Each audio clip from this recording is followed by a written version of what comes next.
देखा जाए सबसे पहले इसमें बायोमोलिक्यूल का डेफिनेशन दिया गया है। नहीं तो बायोमोलिक्यूल्स क्या है? नहीं तो बायोमोलिक्यूल्स तो पहले ही लिखा हुआ है जैव अणु। नहीं तो नाम से ही डेफिनेशन थोड़ा थोड़ा लग रहा है, बस में रहा कि वैसे अणु जिनके मिलने से नहीं किसी जीवित पदार्थ का निर्माण हुआ हो। बस में रहा है वैसे अणु जिनके मिलने से जीवित पदार्थों का निर्माण होता है, ठीक है, उन्हीं को हम लोग क्या कहते हैं? जैव अणु। ठीक है, जैसे हम लोगों के बॉडी के अंदर अगर देखें तो जैव अणु किसे बोलते हैं? ठीक है, तो जैसे बोला जाता है प्रोटीन है, नहीं कार्बोहाइड्रेट्स है, एंजाइम्स है, नहीं तो ये सब जो होते हैं ये सब क्या कहलाते हैं? जैव अणु कहलाते हैं। ध्यान रखना है जैसे प्रोटीन, तो आपका बॉडी का जो ऊपरी लेयर है वो क्या है? प्रोटीन ही है। बस में आ रहा है ऊपर का जो मांस आपका होता है इस मांस को हम लोग क्या कहते हैं? Fibrous protein. बस में आ रहा है और वही बॉडी के अंदर भी आपके जो मांस हैं उस बॉडी के अंदर के मांस को हम लोग क्या बोलते हैं? Globular protein.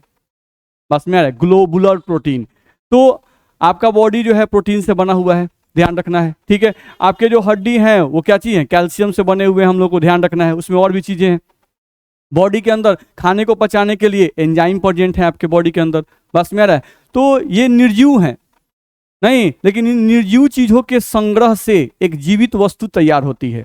बात समझ में आ रहा है? ठीक है, और ये निर्जीव होते हुए भी आपके बॉडी के अंदर बहुत सारे मेटाबॉलिक प्रक्रियाओं को ये करते हैं, ध्यान रखना है। ठीक है, तो वैसे निर्जीव रासायनिक पदार्थ जो जीवित वस्तुओं का निर्माण करते हैं या जो जीवित वस्तुओं के अंदर उपस्थित रहते हैं और जीवित वस्तुओं के अंदर रोगों से लड़ने की क्षमता उत्पन्न करते हैं, रिप्रोडक्शन की क्षमता उत्पन्न करते हैं, नहीं उनके अंदर वृद्धि करने की क्षमता उत्पन्न करते हैं। होता है ना भाई? बस में आ रहा है? नहीं हम लोग बोलते हैं कोई बच्चा जो है छोटा है उसका हाइट बहुत तेजी से नहीं बढ़ रहा है, अच्छा इसका मतलब कि जरूर उसको खाने की कमी रही होगी, नहीं उसको सही प्रोटीन नहीं मिल पा रहा है, सही उसको जो कार्बोहाइड्रेट चाहिए वो नहीं मिल पा रहा है, सही जो उसको एंजाइम चाहिए वो उसको नहीं मिल पा रहा है। मेरी बात समझ में आ रही है?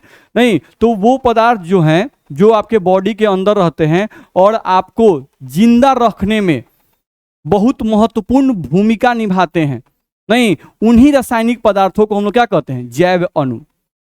इसमें कोई दिक्कत है? तो वही इसमें लिखा हुआ है जैव अणु क्या क्या हैं, आपको जब नोट्स मिलेगा तो अपना पढ़िएगा।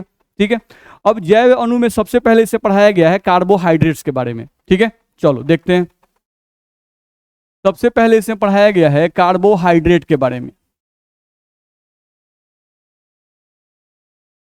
देखा जाए अब कार्बोहाइड्रेट जो था इसका पुराना कॉन्सेप्ट पहले क्या था? तो कार्बोहाइड्रेट का पुराना पहले कॉन्सेप्ट था कि कार्बोहाइड्रेट के बारे में ध्यान रखना है कि ये हमारा क्या है? एक बायोमोलिक्यूल्स है। ये हमारा एक बायोमोलिक्यूल है, ध्यान रखना है। इसके बारे में पहले पढ़ा रहा है। चलो शुरू में देखा जाए तो शुरू में कार्बोहाइड्रेट जब कॉन्सेप्ट आया था, जब इनिशियली कार्बोहाइड्रेट एक सबस्टांस का नाम रखा गया कार्बोहाइड्रेट, नहीं तो इस सबस्टांस का एक पदार्थ का नाम कार्बोहाइड्रेट रखा गया। किस आधार पर? तो कहा गया कि एक ऐसा पदार्थ जो बना हो कार्बन से, ऑक्सीजन से एंड हाइड्रोजन से। ध्यान रखना है एक ऐसा पदार्थ जो कार्बन, ऑक्सीजन और हाइड्रोजन से बना हो उसे हम लोग क्या कहते हैं? कार्बोहाइड्रेट। ठीक है, हम लोग समझ रहे हैं क्योंकि बातें सब लिखी हुई हैं। ठीक है, चलो तो हम लोग कार्बोहाइड्रेट एक बायोमोलिक्यूल्स है। अब हम लोग कहा जा रहा है कि कार्बोहाइड्रेट क्या चीज से बने होते हैं?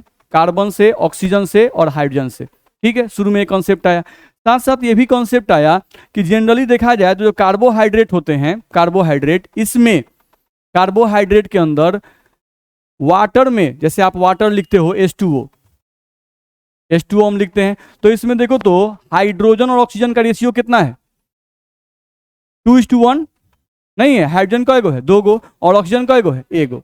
तो ये बोलता है क्या कि कार्बोहाइड्रेट जो होते हैं उसमें भी हाइड्रोजन और ऑक्सीजन का जो अनुपात होता है वो वाटर में जितना हाइड्रोजन ऑक्सीजन का अनुपात होता है उतना ही होता है। ठीक है, जैसे एज फॉर एग्जाम्पल हम लोग को देखा जाए तो कार्बोहाइड्रेट में हम लोग के आते हैं ग्लूकोज साहब। कौन आते हैं? ग्लूकोज साहब। तो ग्लूकोज का फॉर्मूला हम लोग जानते हैं C6H12O6। ठीक है, इसमें हम लोग C6 को बस अलग कर लेते हैं और देखो तो ये जो H12O6 है, H12O6 या इसमें 6 सब में से कॉमन निकालो, ज्यादा अच्छा है कि तुम 6 सब में से कॉमन निकाल लो। अगर 6 तुम कॉमन निकाल तो क्या बचता है? C नहीं बन रहा है क्या? नहीं, इसको तुम ऐसे भी लिख सकते थे C6 होगा ना, नहीं, और इसको हम लिखते H2O, नहीं, और होल 6। बोलो दिक्कत है? नहीं। तो देख लो, इसमें अगर हम लोग देखें तो ये H2O के फॉर्म में आ जा रहा है कि नहीं आ रहा है? आ रहा है। आप यहाँ पर हाइड्रोजन ऑक्सीजन का अनुपात निकाल के देख लो। चलो, हाइड्रोजन है 12 और ये 6, तो आप लिखोगे ना जी 12:6। आप इसको काटोगे तो कितना आ जाएगा? 2:1। नहीं, तो ध्यान रखना है, ग्लूकोज जो है ये आपका एक कार्बोहाइड्रेट है। ग्लूकोज हमारा एक कार्बोहाइड्रेट है, ध्यान रखना है। तो ग्लूकोज आपका एक कार्बोहाइड्रेट है, और ये कार्बोहाइड्रेट जो है कार्बन, हाइड्रोजन और ऑक्सीजन से मिलकर बना हुआ है कि नहीं बना हुआ है? बना हुआ है। तो कार्बन, हाइड्रोजन, ऑक्सीजन से मिलकर बना हुआ है, तो ये हमारा क्या हो गया? कार्बोहाइड्रेट। और इसमें हाइड्रोजन और ऑक्सीजन का जो रेशियो है वो 2:1 है, सेम एज जैसे वाटर में हाइड्रोजन ऑक्सीजन का रेशियो कितना होता है? 2:1। दिक्कत है? तो शुरू शुरू में एक कॉन्सेप्ट आया, शुरू में क्या कॉन्सेप्ट आया कि कार्बोहाइड्रेट वैसे सबस्टांसेस हैं नहीं जो कार्बन, हाइड्रोजन, ऑक्सीजन से बनते हैं, और जिसमें हाइड्रोजन ऑक्सीजन का अनुपात वाटर में उपस्थित हाइड्रोजन ऑक्सीजन के अनुपात के बराबर होता है। ऐसा शुरू में कॉन्सेप्ट आया। लेकिन फिर कुछ ऐसे कंपाउंड हम लोगों को मिले, जो कार्बोहाइड्रेट तो हैं, लेकिन उनमें हाइड्रोजन और ऑक्सीजन का जो रेशियो है वो 2:1 नहीं होता है। ध्यान रखना है। चलो देखते हैं उनको। कुछ कार्बोहाइड्रेट, जैसे इसमें एग्जांपल दिया हम लोग को रैमनोज, जिसका फॉर्मूला है C6H12O5। एक फॉर्मूला हम लोग को मिला C6H12O5, नहीं, जिसको हम लोग को बोला गया है रैमनोज। चलो, तो रैमनोज के लिए कह रहा है कि ये भी जो है आपका क्या है? कार्बोहाइड्रेट। रैमनोज जो है ये भी हमारा एक कार्बोहाइड्रेट है, ध्यान रखना है, ठीक है। लेकिन इसमें तुम ध्यान से देखो तो हाइड्रोजन और ऑक्सीजन का अनुपात अगर लिखे हम लोग तो 12:2 कितना है? 5। क्या हम लोगों का इसको काटने पर हम लोग को 2:1 आ जाएगा क्या? नहीं आएगा। लेकिन ये तो कार्बोहाइड्रेट है, ध्यान रखना है। तो वो लिखा हुआ है। जैसे इसमें एक और एग्जाम्पल आपको लिखा हुआ है डीऑक्सीराइबोज, नहीं, एक और एग्जाम्पल आपको लिखा हुआ है जिसका फॉर्मूला आपको दिया हुआ है C6H10O4। हम लोग को दिया हुआ है C6H10O4, नहीं, हम लोग को फॉर्मूला है C5 है। इसमें थोड़ा सा तो मिटाइए, C5H10O4, ठीक है। ये दिया हुआ है डीऑक्सीराइबोज,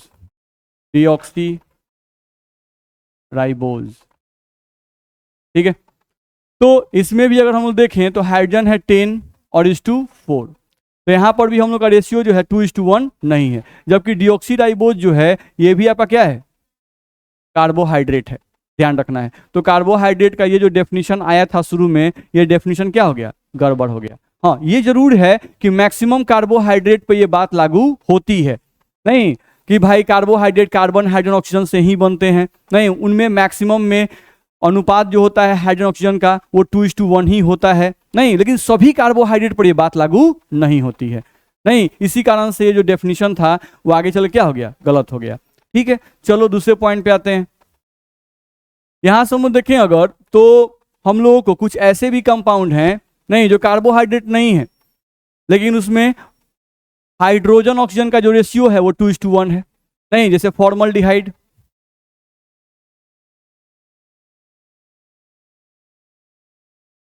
फॉर्मल्डिहाइड जिसका फॉर्मूला आप लिखते हो ऐसे H3 और यहां से H, नहीं।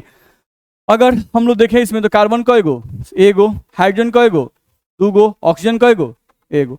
तो इसमें हाइड्रोजन ऑक्सीजन का तुम रेशियो चेक करो, है कि नहीं है? नहीं। लेकिन जो फॉर्मल्डिहाइड है, नहीं, ये कार्बोहाइड्रेट नहीं है, ये कार्बोहाइड्रेट नहीं है, ध्यान रखना है। बात समझ में आ रही है? नहीं। तो कुछ ऐसे कंपाउंड मिले जिसमें रेशियो हाइड्रोजन ऑक्सीजन का 2:1 नहीं है, लेकिन वो कार्बोहाइड्रेट हैं।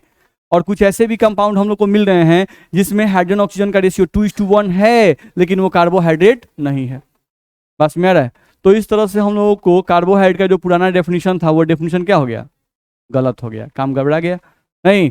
तब नया डेफिनेशन आने शुरू हुआ, ध्यान रखना है। अब जैसे हम लोग का साइंस आगे बढ़ता है तो हम लोगों को मॉलिक्यूल के फिगर को, स्ट्रक्चर को हम लोग ज़्यादा बारीकी से देख पाते हैं, समझ पाते हैं। नहीं, अब ये जो डेफिनेशन आया था वो डेफिनेशन बहुत पहले आया था। नहीं, अब साइंस आगे बढ़ा, हाई क्वालिटी के माइक्रोस्कोप आ गए, नहीं, जिससे मॉलिक्यूल्स को आसानी से आप बड़ा करके देख सकते हो। नहीं, बात समझ में आ रहा है? तो अब जब ग्लूकोज को हम लोग देखें, जो कि आगे हम लोग पढ़ेंगे इसमें, जैसे मान लो ग्लूकोज है C6H12O6, तो इसको तो आप बोल रहे हो कि आपका ग्लूकोज है, और ग्लूकोज क्या है? कार्बोहाइड्रेट। ग्लूकोज जो है ये आपका क्या है? कार्बोहाइड्रेट है। लगता भी था, नहीं देख रहे हो, ऐसे ही नहीं लग रहा है। कार्बो मतलब कार्बन और हाइड्रेट मतलब वाटर। बस में रहे, सोच के रखा गया था कि जिसके पास कार्बन हो और वाटर हो, नहीं, वही बनता है कार्बोहाइड्रेट। तो कार्बो मतलब कार्बन और हाइड्रेट का मतलब वाटर, ऐसे ही रखता था। लेकिन सभी में लागू नहीं हुआ। चलो, ग्लूकोज जो था, नहीं, जब ग्लूकोज के स्ट्रक्चर को हम लोग लिखते हैं, नहीं, तो उस केस में क्या हुआ कि ग्लूकोज का स्ट्रक्चर जो कि आप आगे पढ़ोगे इसी चैप्टर में, अभी फिलहाल हम ऐसे ही लिख रहे हैं। तो ये जो open chain structure of glucose आता है,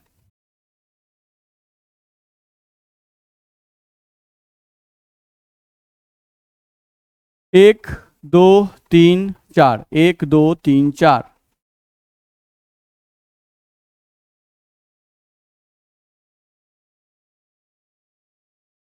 ये ग्लूकोज का स्ट्रक्चर आता है। Open chain structure of glucose ये हम लोग का आता है, जिसमें कार्बन आपके 6 हैं, आप काउंट कर सकते हो, 6 कार्बन, 12 हाइड्रोजन, नहीं, और 6 ऑक्सीजन। पास में आ रहा है? तो ग्लूकोज का जो फॉर्मूला है उसको इस तरह से लिखा गया, ध्यान रखना है। सेम इसका भी आप नाम शायद सुने होंगे, फ्रुक्टोज, सुने? तो ये आपका फ्रुक्टोज है। अब फ्रुक्टोज का जब स्ट्रक्चर देखा जाता है, जो कि आपको आगे मिलेगा इसमें, तो कुछ इस तरह का स्ट्रक्चर मिलता है। 2 कार्बन हो गए, 3 4 5,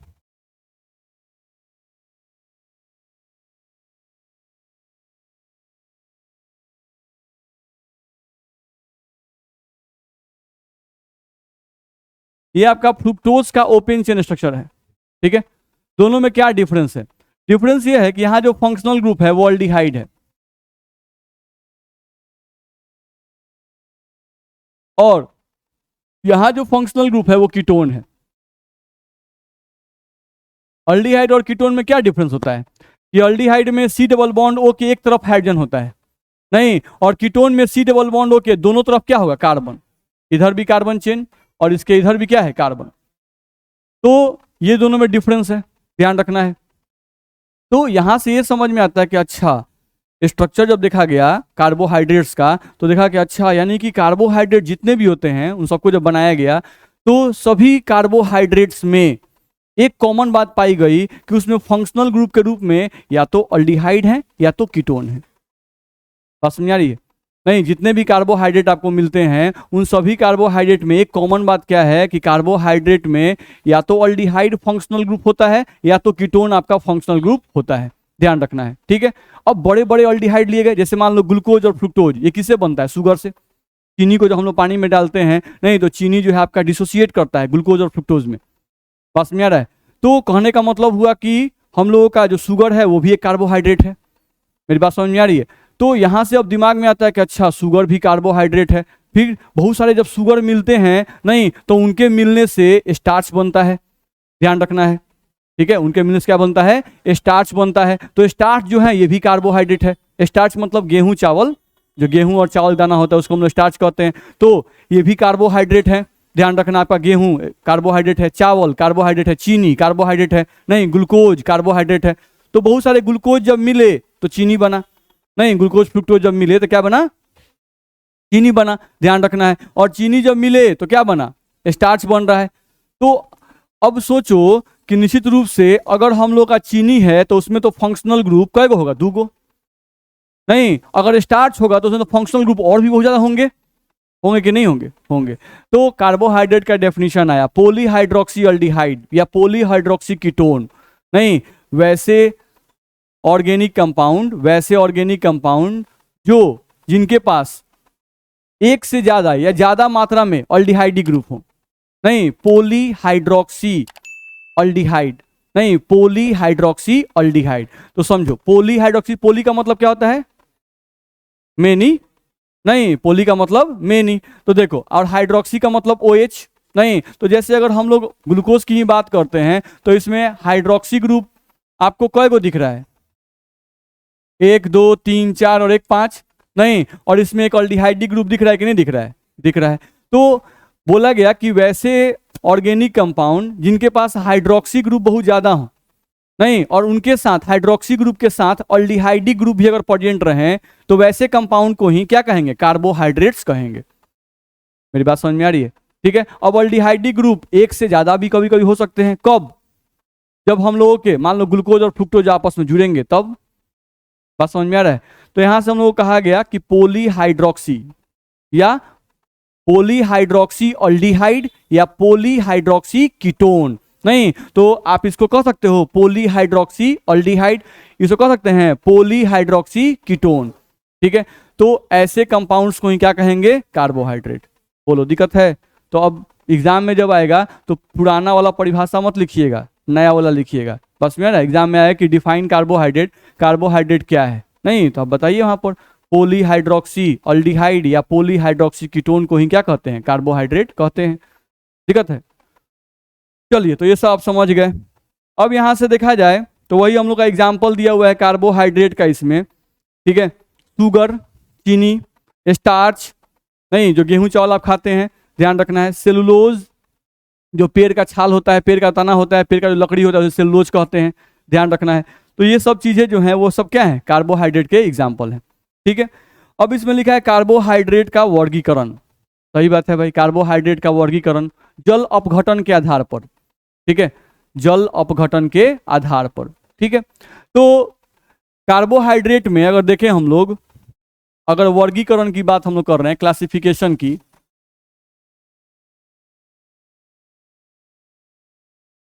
वर्गीकरण की बात कर रहे हैं, नहीं, तो इसको मेनली 3 भागों में बांटा गया है। ठीक है। एक हम लोग कहा जाता है इसमें, ध्यान दे अगर, तो कहा जाता है मोनोसेक्राइड।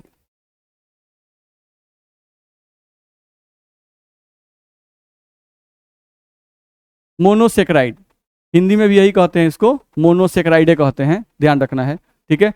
और एक आपको दिया गया ओलिगोसेक्राइड।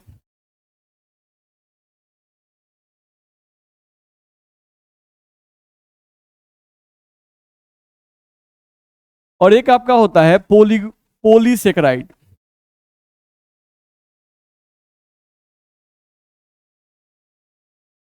ध्यान रखना है।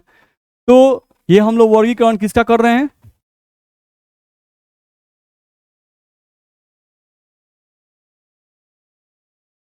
कार्बोहाइड्रेट का वर्गीकरण हम लोग देख रहे हैं। तो उनको 3 भागों में बांटा गया है। एक को कहा गया मोनोसेक्राइड। तो मोनोसेक्राइड किसे कहेंगे? जैसे आपका ग्लूकोज था, ये जो ग्लूकोज है इसको अगर आप पानी में डालिएगा, नहीं, जैसे इसका फॉर्मूला क्या था,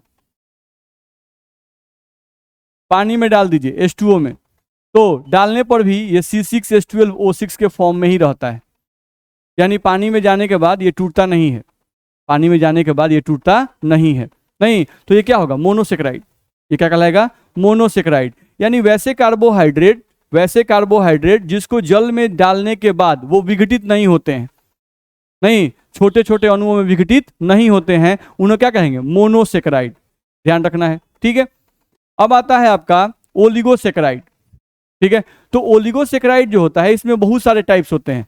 जैसे ओलिगोसेक्राइड के अंतर्गत 2 से लेकर 10 तक, 2 से लेकर 10 तक हम लोग के जो विघटन शो करेंगे, 2 से 10 तक अगर हम लोग के कोई विघटन शो कर रहा है कोई कार्बोहाइड्रेट, तो वो किसके अंदर रहेगा?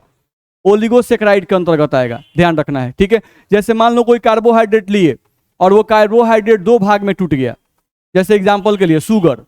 तो मान लो आप चीनी लेते हो और शुगर को आप H2O में डालते हो, और H2O में डालने पर ये टूट गया आपका ग्लूकोज प्लस फ्रुक्टोज में।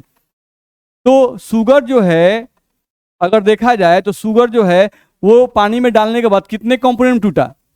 2 कंपोनेंट में टूटा, नहीं। तो इसको हम लोग बोलेंगे डाइसेक्राइड। क्या बोलेंगे इसको? डाइसेक्राइड। अब जो डाइसेक्राइड्स है वो किसके अंतर्गत आएगा?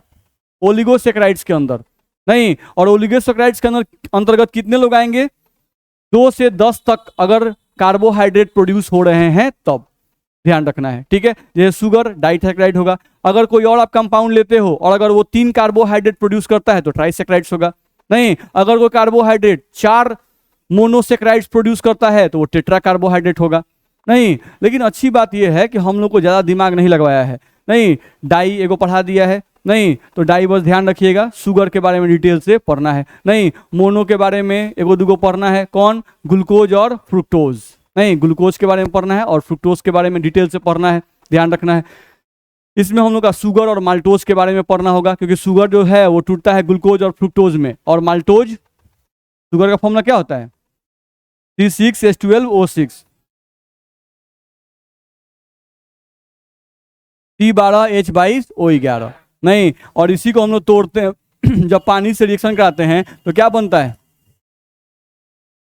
C6H12O6, ये क्या बना, ग्लूकोज। अब फ्रुक्टोज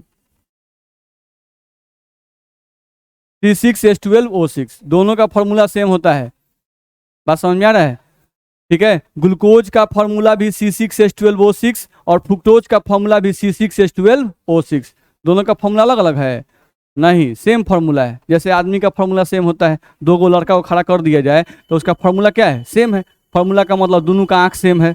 नहीं, दोनों को दूगो आंख भगवान दिए हैं। नहीं, बाल दिए हैं, दूगो हाथ दिए हैं। बस में आ रहा है, तो क्या है, दो लड़के एक दूसरे क्या हो गए, समावयवी हो गए, आइसोमर्स ऑफ ईच अदर। बस में आ रहा है, तो सेम एज ये हो गया ग्लूकोज और ये हो गया फ्रुक्टोज, दोनों का फॉर्मूला क्या है, सेम है। अंतर क्या है कि इसमें फंक्शनल ग्रुप अल्डिहाइड होता है, इसका स्ट्रक्चर अलग है, इसका स्ट्रक्चर अलग है। ये देखने में अलग लगेगा, ये देखने में अलग लगेगा। जैसे दो आदमी के पास सब कुछ सेम ही चीज है, नहीं, लेकिन उसके बावजूद भी दोनों देखने में क्या होते हैं, अलग अलग होते हैं। नहीं, due to the difference in the structure, होता है ना जी, ठीक है। तो यहाँ पर ग्लूकोज और फ्रुक्टोज जो हैं ये क्या है, हमारे समावयवी हैं। बोलो, इसमें दिक्कत है, नहीं। सेम एज आप माल्टोज अगर लेते हो, ध्यान समझो, अगर आप माल्टोज लेते हो तो माल्टोज क्या है, ये भी एक प्रकार का शुगर ही है। नहीं, शुगर और माल्टोज ये दोनों क्या है, एक प्रकार के शुगर ही हैं। नहीं, इसको जब आप तोड़ोगे, पानी में डालोगे H2O में, तो ये कौन सी प्रोड्यूस करता है,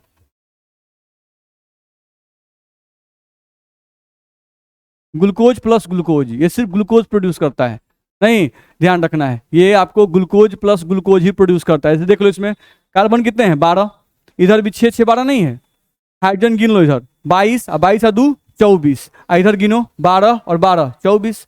ऑक्सीजन गिन लो, 11 और 1 12 है, तो इधर भी 12 होगा, 6 और 6 12। मेरी बात समझ में आ रही है, ठीक है। अब कोई पूछता है माल्टोज, तो माल्टोज का फॉर्मूला क्या होता है, सेम है। जो शुगर का फॉर्मूला है वही माल्टोज का भी फॉर्मूला है, ध्यान रखना है, कोई डिफरेंस नहीं है, बस स्ट्रक्चर डिफरेंट होगा। बस में आ रहा है, इसका स्ट्रक्चर अलग होगा, इसका स्ट्रक्चर अलग होगा, ध्यान रखना है। तो ये हो गया माल्टोज, और माल्टोज का रिएक्शन जब आप वाटर से करोगे तो आपका बनेगा ग्लूकोज प्लस ग्लूकोज।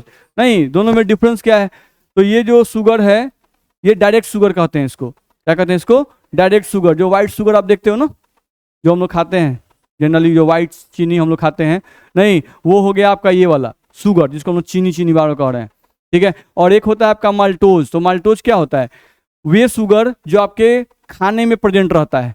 बस समझ आ रहा है, जो आपके खाना में, जैसे आप रोटी खाते हो ना उसमें भी शुगर है, जो चावल खाते हो उसमें भी शुगर है, हर एक खाने में शुगर है। बस समझ आ रहा है, तो उन खानों में जो शुगर होता है उन्हें क्या कहते हैं, माल्टोज। नहीं, और नॉर्मली अगर शुगर कहा जाए तो जो शुगर आप यूज करते हो, ध्यान रखना है, तो दोनों में डिफरेंस होता है वही शुगर, ये वाला स्यूक्रोज जो होता है वही शुगर, इसी को स्यूक्रोज कहते हैं, ध्यान रखना है। और वही माल्टोज आपका ये हो जाएगा, है नहीं, दोनों शुगर ही कहेंगे उसको। अब चाय बनाते वक्त आप चाय में चीनी डाल दिए तो थोड़े ना चीनी का नाम बदल गया, नहीं, चाय के बाहर था ये चीनी था, अब अंदर चला गया कुछ और हो गया, नहीं अंदर कुछ और नहीं हुआ। बस में आ रहा है, ठीक है। ये जो शुगर है हम लोग पहले ही बोल चुके हैं, ये शुगर आपका हार्मफुल होता है, और ये शुगर आपका क्या होता है, फायदेमंद होता है। बस में आ रहा है, ये शुगर आपका बॉडी जल्दी डाइजेस्ट नहीं करता है, और ये शुगर बॉडी बहुत जल्दी डाइजेस्ट करता है। बस में आ रहा है, तो दोनों में डिफरेंस होता है। चलिए, तो वही हम लोग को इसमें दिया हुआ है, कार्बोहाइड्रेट का वर्गीकरण समझ में आ रहा है, इसमें दिक्कत नहीं ना है, ये कहानी की तरह ही है। चलिए, एक इसमें बता रहा है हम लोग को ध्यान रखना है। तो एक हमको पढ़ना है पॉलीसेकेराइड्स। नहीं, तो पॉलीसेकेराइड्स का मतलब होता है कि वैसे कार्बोहाइड्रेट जिनको आप पानी में डाल दो और पानी में डालने के बाद वो कम से कम 100, 200, 300 कार्बोहाइड्रेट प्रोड्यूस करने लगे। बस में रहा है। तो वैसे जो हम लोगों के कार्बोहाइड्रेट होते हैं उनको क्या कहते हैं? पॉलीसेकेराइड। ध्यान रखना है। तो पॉलीसेकेराइड का मतलब हुआ कि वैसे कार्बोहाइड्रेट जिनको जल में डालने के बाद वो 100, 200, 300, 400, 500 यानी बहुत ज्यादा मात्रा में कार्बोहाइड्रेट प्रोड्यूस करें, वैसे कार्बोहाइड्रेट को हम लोग क्या कहते हैं? पॉलीसेकेराइड्स। तो पॉलीसेकेराइड्स में आपका कौन आता है? स्टार्च। नहीं, जो गेहूं, चावल, आपका ये सब जो होता है इसको हम लोग क्या कहते हैं? पॉलीसेकेराइड्स। ध्यान रखना है। मेरी बात समझ में आ रही है? नहीं, तो पॉलीसेकेराइड्स जो होते हैं इनसे बहुत ज्यादा मात्रा में मोनोसेकेराइड्स प्रोड्यूस होते हैं।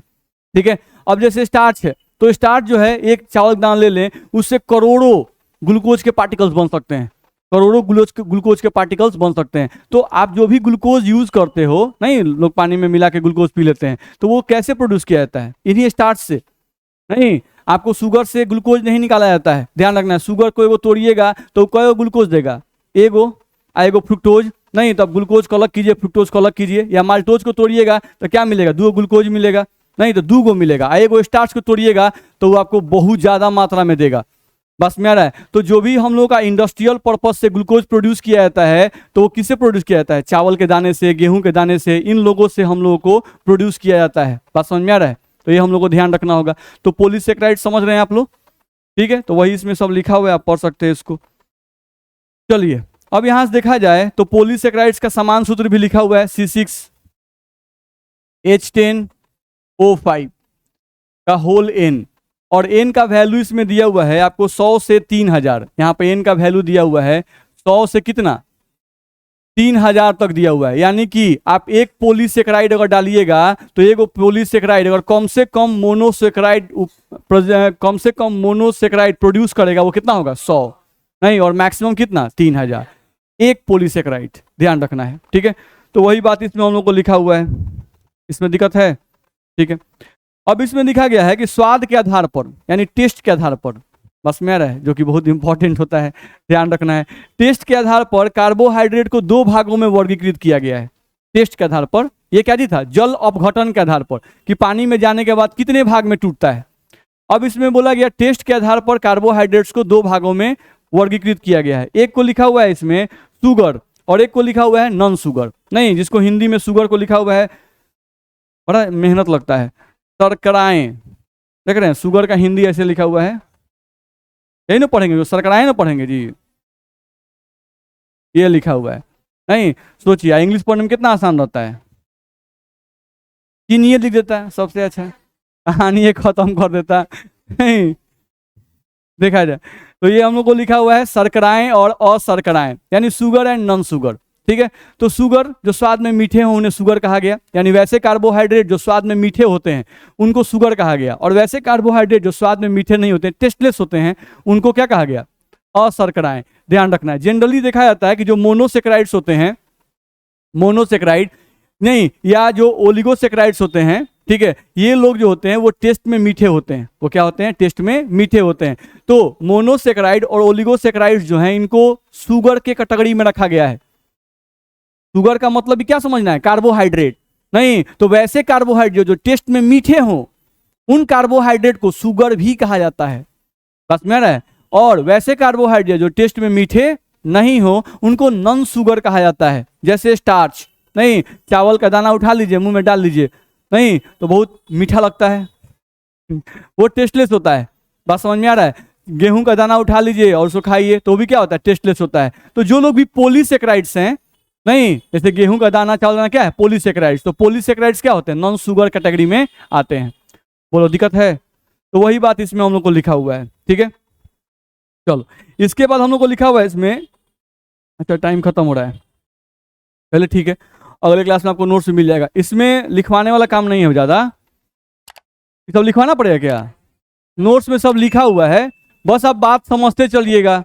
बस में जहाँ दिक्कत हो वहाँ रुकिएगा कि यहाँ दिक्कत हो रहा है।